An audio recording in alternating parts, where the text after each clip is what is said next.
नमस्कार दोस्तों, स्वागत है आपका एक बार फिर से दिव्य एग्जाम के इस प्लेटफॉर्म पे। देखो बच्चों, आज जो हमारी टॉपिक रहने वाली है वो ब्रिटिश शासनकाल में प्रमुख समिति तथा प्रमुख समाचार पत्र और जर्नल्स। जर्नल्स समाचार पत्रों की हम बात करेंगे जो इंडियंस में डिपेंडेंट के लिए, जो भारतीय स्वतंत्रता के लिए राष्ट्रीय आंदोलन में प्रमुख भूमिका निभाने वाले, चाहे वो उदारवादी नेता हों, चाहे वो क्रांतिकारी हों, चाहे और दोनों धाराओं से जुड़े नेता हों, उनके बारे में हम बात करेंगे। तो चलो ठीक है, शुरू करते हैं बच्चों कि ब्रिटिश शासनकाल में अर्थव्यवस्था एवं वित्त संबंध से संबंधित जो भी समितियां थीं, सबसे पहले थी अमीनी समिति। अमीनी समिति 1778 यानी 1778 में बनी थी। इस समिति का काम था कि अकाल, जो आप जानते हैं लॉर्ड लिटन का टाइम पीरियड इस समय चल रहा था, रिपन इंडिया के लिए जो है कि अच्छा माना गया और उसने इंडिया के लिए बहुत अच्छा काम किया, लेकिन लॉर्ड लिटन उतना ही कठोर और समझ लीजिए कि क्रूएल था, निर्दयी था। तो ये अमीनी समिति जो है भू राजस्व से संबंधित ये सिफारिश लेके आई थी, लेकिन अब इस सिफारिश को जो है कि एक तरह से कह लीजिए कि ठंडे बस्ते में डाल दिया गया, ज़्यादा इस पे बाद विचार नहीं हुआ। उसके बाद दूसरी जो इम्पोर्टेंट समिति थी अंग्रेज़ों के द्वारा, वो निकोलसन समिति थी। निकोलसन समिति जो बनी 1892 में, ये सहकारी संस्थाओं से संबंधित मामलों पे एक सुझाव दी थी सरकार को, कंपनी को।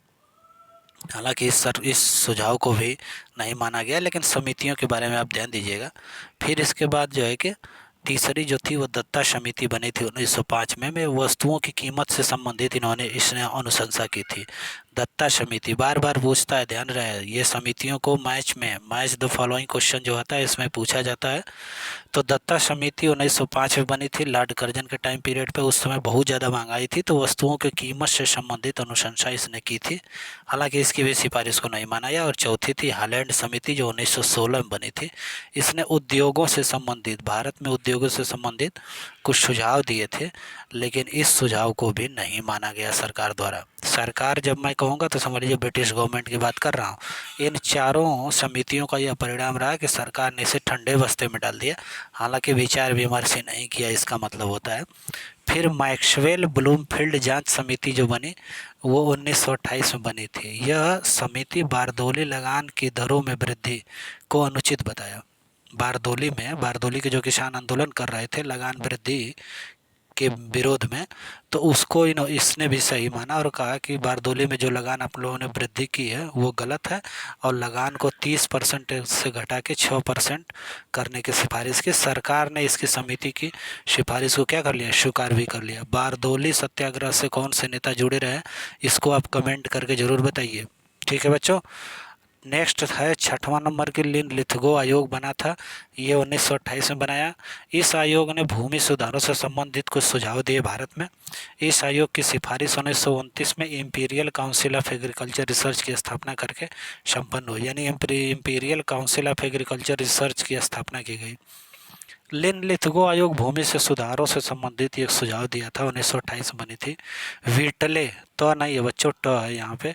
विटले आयोग बना था 1929 में। इस आयोग ने तत्कालीन औद्योगिक कार्यशालाओं तथा बागान श्रम से संबंध में कुछ अनुशंसाएं दी थी। सरकार ने इस आयोग की सिफारिश को मान ली तथा कई कानून बनाए। तो विटले आयोग इम्पोर्टेंट आयोग है, पूछा जाता है कब बना था और इसने किस किस किस संबंध में अपनी अधिसूचना दी, सॉरी अनुशंसा दी थी, तो औद्योगिक कार्यशालाओं एवं श्रम बागान। 8वीं समिति आपकी सप्रू समिति है जो 1934 से 35 में बनी थी। इस समिति के माध्यम से जो बेरोजगारी व्याप्त थी उसके संबंध में ये अध्ययन कर रही थी, और इसने कहा, सिफारिश दी कि इसकी सिफारिश को 1935 में प्रकाशित किया गया और सरकार ने इसके समर्थन में कुछ कदम भी उठाए थे। तो सप्रू समिति एक इम्पोर्टेंट समिति थी बच्चों। 9th नंबर पे है वो निमेयर समिति, आप देख रहे हैं स्क्रीन पे। निमेयर समिति 1936 में बनी थी और इस समिति ने केंद्र राज्य के बीच में वित्तीय संबंधों से संबंधित सुझाव दिए थे। तो केंद्र राज्य संबंध आज हम पढ़ते हैं आज भी। हाँ, संविधान के भाग कितने में है, 11 में है शायद। आप इसको देख लीजिएगा, कमेंट करिएगा। तो केंद्र राज्यों के बारे में वित्तीय संबंध के लिए आज भारत में क्या है, एक वित्त आयोग है, एक संवैधानिक संस्था है। आर्टिकल 280 के में प्रावधान दिया गया इसके बारे में। तो निमेयर समिति पहली समिति थी जो केंद्र और राज्य के मध्य वित्तीय संबंधों के बारे में सुझाव दी थी। वेल्बी एक आयोग बना था बच्चों, इसका धन निष्कासन के मुद्दे पर इसने दादा भाई नौरोजी से बहस की थी। वेल्बी आयोग जो बना था, दादा भाई नौरोजी ने बच्चों ड्रेन थ्योरी दी थी। ड्रेन थ्योरी में उन्होंने कहा था कि भारत के धन को एक नींबू यानी कि स्पंज को लेके भारत के धन को यहाँ से वो सोखते हैं, यानी उसमें सोखते हैं और ले जाके टेम्स नदी के किनारे निचोड़ देते हैं। इसका मतलब हमारे धन को लूट के ले जाके इंग्लैंड को जो है कि राजा बना रहे हैं, इंग्लैंड को क्या बना रहे हैं, डेवलप बना रहे हैं। तो वेल्बी आयोग ने धन निष्कासन के मुद्दे पर दादा भाई नौरोजी से बहस की थी। ये पूछता है लेटन एक समिति बनी थी, इसने राजस्व बंटवारे के लिए कुछ सुझाव दिए थे। एक मेस्टन आयोग है बच्चों, इस आयोग ने राजस्व बंटवारे के बल्ब दिया जिसमें सरकार ने स्वीकार भी कर लिया मेस्टन आयोग को। ठीक है, और इसमें क्या कहा गया ना कि प्रांतों के लिए तथा कुछ राजस्व प्रांतों के लिए रखा जाए तथा शेष राजस्व केंद्र के लिए निश्चित कर दिए जाए। फासेट समिति एक बनी थी, इस समिति ने चुंगी तथा वेतन से संबंधित कुछ सुझाव दिए थे। 14वां है क्लाइड आयोग बना 1940 में बच्चों। इस आयोग का गठन तेभागा आंदोलन से प्रेरित था और आयोग ने 2/3 हिस्सा बटाईदारों के देने की मांग को उचित ठहराया। यानी कि बटाईदार और आयोग इन दोनों के बीच में क्या था, और सॉरी बटाईदार और उन जमींदार और अंग्रेज इन तीनों शामिल थे। तो क्लाइड आयोग 1940 में बना था। अब प्रमुख समाचार पत्र एवं जर्नल्स की हम बात करेंगे। आज भी जर्नल्स छपते हैं, पढ़ा करिए इंटरनेट्स पे जाके, देखिए कौन कौन से जर्नल्स दुनिया में फेमस हैं। तो दुनिया में उस समय इंडिया में जो प्रमुख समाचार पत्र थे, पहला था बंगाल गजट जो साप्ताहिक पत्र था। 1780 में ये छपा, कोलकाता से छपना स्टार्ट हुआ बच्चों। इसको जेम्स ऑगस्टस हिक्की ने शुरू किया था, एक आयरिश ये पुरुष थे यानी आयरलैंड के थे। बंगाल गजट 1780 में साप्ताहिक पत्र था, दैनिक पत्र नहीं। इंडिया यानी सप्ताह में एक बार निकलता था। इंडिया गजट 1778 में शुरू हुआ कोलकाता में, और इसको शुरू करने वाले थे Henry Louis Vivian Derozio. Henry Louis Derozio इनका नाम याद रखिएगा। इंडिया गजट के यही जो है कि इसने इसका जो है कि संपादन शुरू किया। तीसरा था इंडियन हेराल्ड, ये अंग्रेजी में छपता था। इंडियन हेराल्ड अंग्रेजी में, और दिग्दर्शन ये प्रथम बांग्ला मासिक पत्रिका थी, यानी महीने में एक बार छपती थी इंडियन हेराल्ड। और 1795 में ये कहाँ से छपती थी, मद्रास से बच्चों। और इसके ओनर कौन थे, आर विलियम्स। चौथा है बंगाल गजट, ये प्रथम बांग्ला समाचार पत्र था जो 1818 से शुरू हुआ, और इसके जो है कि संपादक कौन थे, जीएस बकिंगम। बकिंगम ने ये पत्र शुरू किया था। जाम ए, अब देखो सभी अंग्रेजी दिख रहे हैं, बकिंगम हो, चाहे विलियम्स हो, चाहे हेनरी लुई डेरोजियो हो, चाहे जेम्स अगस्ट हिक्की हो। Bengal gazette, India gazette, India Derozio का है, बंगाल गजट अगस्टस हिक्की का है, ठीक है। और इसके बाद इंडियन हेराल्ड ये आर विलियम्सन का है, विलियम्स का है। बंगाल गजट बकिंगम का है। और जाम ए जहानुमा उर्दू का प्रथम समाचार पत्र 1822 से छपना शुरू हुआ कोलकाता में, और इसको स्टार्ट किसने करवाया, राजा राम मोहन राय ने। राजा राम मोहन राय के बारे में हम अच्छे से विस्तृत से आपको बता चुके हैं, हमारी पिछली वीडियो आप देख लीजिए, और उसमें सामाजिक सुधार आंदोलन में आपको मिलेगा। 6वां मुंबई समाचार, ये गुजराती में छपने वाला प्रथम समाचार पत्र था। मुंबई समाचार इसका नाम था। 1822 से शुरू हुआ, लेकिन मुंबई समाचार इसका नाम था, लेकिन छपता था कोलकाता से। और इसको शुरू किसने करवाया, राजा राम मोहन राय और द्वारकानाथ टैगोर ने। 7वां जो पत्र है राप्त गुप्तार, दादा भाई नौरोजी ने 1851 में इसे शुरू किया। सोम प्रकाश प्रथम बंगला राजनीतिक समाचार पत्र था। 1858 में यानी 1857 की क्रांति के बाद कोलकाता से छपना शुरू हुआ, और कौन थे, द्वारिकानाथ विद्याभूषण जी। सोम प्रकाश याद रखिएगा, राप्त गुप्तार भी पूछता है, ठीक है बच्चों। और आपका ये इंडियन हेराल्ड और इंडियन गजट, बंगाल गजट प्रथम बांग्ला पत्र था। सोम प्रकाश हो गया। बंगाली एक पत्र था, यह अमृत बाजार पत्रिका स्थानीय भाषा में। बंगाली एवं अमृत बाजार पत्रिका बंगाली प्रथम 1862 में कोलकाता से, और किसने शुरू किया, गिरीश चंद्र घोष तथा यशयन बनर्जी ने। इन्होंने दोनों लोगों ने मिलकर शुरू किया। नेशनल पेपर एक न्यूज़पेपर था जिसको शुरू किया गया 1865 में कोलकाता से, और इसको शुरू करने वाले कौन थे, देवेंद्र नाथ टैगोर। देवेंद्र नाथ टैगोर वही रविन्द्रनाथ टैगोर के पापा हैं, ठीक है बच्चे, काफ़ी विद्वान आदमी थे। इनकी फ़ोटो और रविन्द्रनाथ टैगोर दोनों जी की फ़ोटो सेम लगती है। National paper Debendranath Tagore, Kolkata. अमृत बाजार पत्रिका पहले बांग्ला में थी, बाद में अंग्रेजी में छपना शुरू हुई 1868 में। शिशिर कुमार घोष और मोतीलाल घोष ने शुरू किया।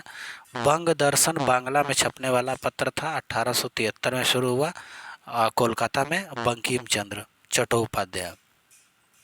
चटर्जी इंडियन टेस्टमैन एक न्यूज़पेपर था जो 1875 में शुरू हुआ कोलकाता में और रॉबर्ट नाइट द्वारा इसे शुरू किया गया। द हिंदू जो आज भी आप लोग पढ़ते हैं, ज़्यादा सिविल सर्विसेज की तैयारी करने वाले बच्चे पढ़ते हैं, द हिंदू न्यूज़पेपर इंग्लिश में छपता है। ये 1878 से छपता आ रहा है, सोच लो, लॉर्ड लिटन के टाइम पीरियड से। ये पहले साप्ताहिक था, आज तो दैनिक हो गया है। GS अय्यर, राघवाचार्य और सुब्बा राव पंडित द्वारा शुरू किया गया था, ये याद रखना। योगांतर को बिपिन चंद्र पाल ने शुरू किया 1886 में। संध्या को 1906 में बारिंद्र कुमार घोष और भूपेंद्र नाथ दत्त ने शुरू किया। वंदे मातरम एक न्यूज़पेपर था जिसको लंदन में श्याम जी कृष्ण वर्मा ने शुरू किया। तलवार एक नया न्यूज़पेपर जिसको पेरिस में मैडम भिका जी कामा ने शुरू किया बच्चों। और गदर वैंकूवर से छपता था, वैंकूवर, अब पता करिए वैंकूवर कहाँ है। और इसको तारकनाथ दास ने शुरू किया था, ठीक है। फ्री हिंदुस्तान एक न्यूज़पेपर था जिसे बर्लिन में शुरू किया गया वीरेंद्र नाथ चट्टोपाध्याय द्वारा। The Hindustan times, the D नहीं है, द हिंदुस्तान टाइम्स जो आज भी चलता है 1920 में, नई दिल्ली से KM पाड़ीकर नहीं पड़ीकर है, प्रिंटिंग मिस्टेक है, देख लीजिएगा। लीडर अंग्रेजी में छपता था, मदन मोहन मालवीय के द्वारा। बहिष्कृत भारत 1927 में BR अम्बेडकर ने शुरू किया, एक न्यूज़पेपर था। बंदी जीवन सचिंद्र सान्याल, बार बार पूछने वाला ये सब न्यूज़पेपर है, याद रखिए। अल हिलाल 1912 में कोलकाता से, अबुल कलाम आज़ाद। अल विलाग है, ये विलग नहीं है, अल विलाग है, इसे शुरू किया था 1913 में कोलकाता से ही, यही अबुल कलाम आज़ाद। तो अबुल कलाम आज़ाद के 2 न्यूज़पेपर हैं बच्चों, एक अल हिलाल, एक अल विलाग। बंदी जीवन सान्याल जी का, बहिष्कृत भारत अम्बेडकर जी का, leader Madan Mohan Malviya ji. The Hindustan time जो आज भी छपता है KM पड़ीकर द्वारा। फ्री हिंदुस्तान वीरेंद्र नाथ चट्टोपाध्याय। और हम आपको दिखाना चाहते हैं एक जो सबसे बड़ा द हिंदू है, हाँ, GS अय्यर, राघवाचार्य और सुब्बा राव पंडित द्वारा 1778 से।